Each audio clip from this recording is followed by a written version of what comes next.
A bear market, what is it exactly? And what are you going to be able to do to help yourself get through times like this?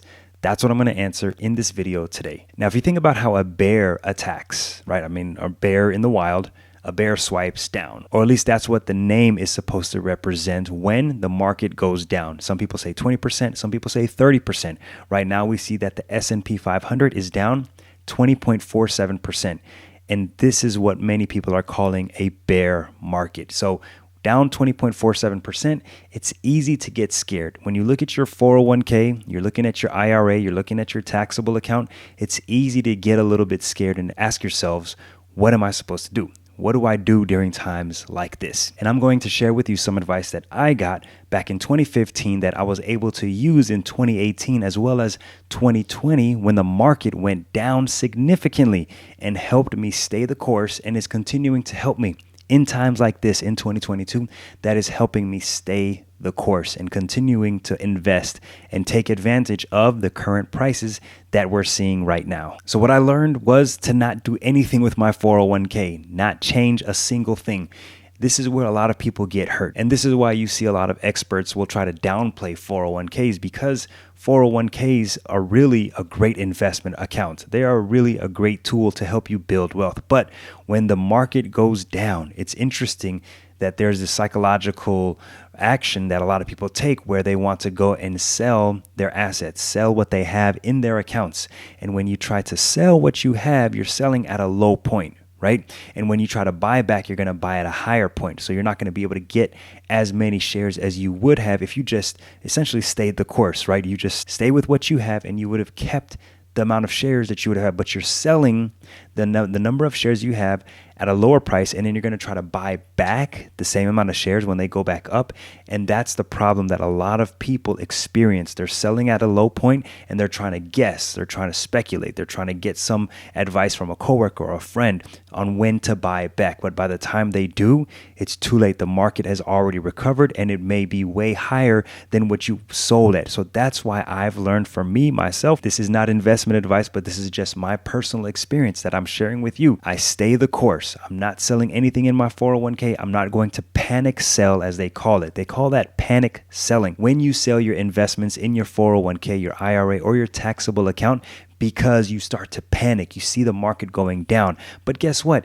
This is what the market does. The market goes up, the market goes down. This is just what the stock market does. And you trying to time the market is a very dangerous game, because you have to be able to tell what the highest point of the market is, sell at that point, and wait till the market goes all the way down and predict exactly when that is, and then buy back when the market is low, because you're buying more shares at the lowest point with the money you made when you sold at the highest point. This is one of the hardest things to do for anyone. Any expert, any financial advisor who's worth their salt will tell you timing the market is a very, very dangerous game to be playing. So essentially, I'm not doing anything to my 401k, my IRA, even my HSA, our taxable accounts. I'm not touching anything. I'm going to continue to buy shares, especially in your 20s and 30s and 40s. You have to look at times like this as an opportunity to buy even more assets, more investments, more index funds or ETFs, and continue to build that portfolio that you have for the future. The next thing I would say is really take a moment to learn the S&P 500. The average annual rate of return of the S&P 500 is about 10% before inflation is taken into consideration. And yes, there are years where the market is up. There are years when the S&P 500 is down. That's just a part of long-term investing. And to be honest with you, my position is there is no other method of investing that's going to build wealth for 99% of us. 99.9% of us, there is no other way to build wealth. I'm sorry, my crypto fans. I'm sorry, those of you who day trade. I'm sorry for those of you who trade currencies, those of you who buy real estate and do all these flipping of the houses.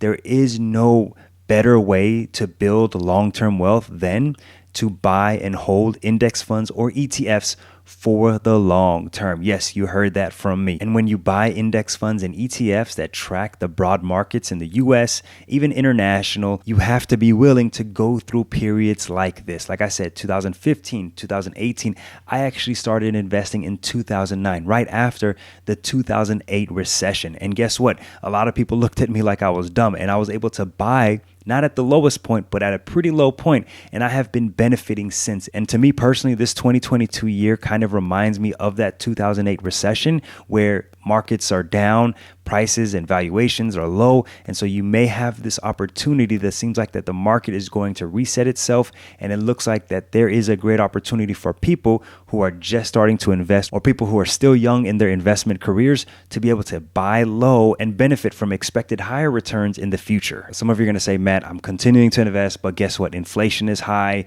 We can't afford to do this. We can't afford to do that. What is it that we can do? And honestly, this is something my wife and I experienced in 2020, and I had to scale back. I had to decrease the amount that I was contributing to my 401k, what she was contributing to her 401k, and we had to cut a lot of costs. I'm talking about memberships, Amazon Prime, just that $12, $13 that we were paying per month was a small little difference, but it was a big difference at the same time. But that wasn't the only membership that we gave up. So you have to look at the different memberships you have. Also, if you have time available, you may want to look into getting a second job, a work from home job as well. There are companies hiring. Of course, you don't want to quit your 9 to 5, especially at times like this where you may lose your health insurance. You may lose access to those retirement savings plans, those 401ks, 403bs. You lose your ability to pay your bills on time. But if you can manage to take 2 to 3 hours, maybe 2 or 3 times a week, and provide whatever services you can to another company, to another job, that may be the biggest difference that can help you get through this 2022 year. And something else I would say, if you're not comfortable with investing in the stock market right now, go and open yourself a high yield savings account, an HYSA. There's a lot of different companies that offer these. Some of them have no minimums and no fees, like Ally Bank or American Express. We have a high yield savings account at American Express. Our high yield savings account is with American Express. They have no minimums. They have no monthly minimums. They have no fees as well. And doing transactions between your personal bank and the American Express high yield savings account takes a day or two. So it doesn't take that long for you to get your money, but that's something that you may want to look into as well. If you are not feeling good about investing, putting money in your 401k, you want to decrease what you're contributing, maybe you put that money into a high yield savings account to help get you through the rest of this year, because we don't know what's going to happen. We don't know if the market is going to recover and just rally for the rest of the year, or if it's going to continue to go down. 2008, the market was down 38, 39%. Right now, we're at 20.47%. So even though we're not at 38% right now, we are halfway there. Halfway through the year, we've made it halfway to the 2008 final year-to-date performance of the S&P 500. So with my long-term goals in place, again, I'm not changing anything in my 401k. I may scale back how much I'm contributing and maybe divert some of that money to a high-yield savings account. But I'm also going to stay educated and stay informed of what the market does, because this is not the first time that the market is going to go down like this, and it's certainly not going to be the last time that we ever see the market go down like this. Now, if you're interested in learning more about index funds and ETFs, especially for you long-term investors, check out the video on the screen right now. I'll see you over there. Thanks for watching, and don't forget to subscribe. Peace.